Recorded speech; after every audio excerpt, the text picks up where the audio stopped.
কেমন আছেন? এই তো আলহামদুলিল্লাহ। আজকে আপনাদেরকে একটা স্পেশাল ভিডিও দেখাবো। আমার বড় বোনের মেয়ে, মেজো মেয়ে, নাম শ্বেত। ওর বিয়ের জন্য আজকের বরগুনা বাজারে গেছিলাম। বরগুনা বাজারে যাইয়া মেয়ের কাপ পিস হইতে যতটুক লাগে সব কিছুই মেয়ের বাবা কিনে দিছে। এই তো মেয়ের বাবা নুনের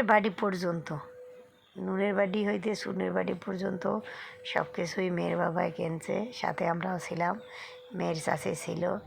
এই তো আমরা সবাই মিলে মেয়ের জন্য সব কিছু পছন্দ করলাম।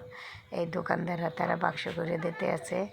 এই তো আমাদের সবার স্পেশাল ভিডিও একটু দেখবেন, সবাই স্পেশাল ভিডিও সবাই দেখবেন। বিয়া দিন, গ্রামের বিয়া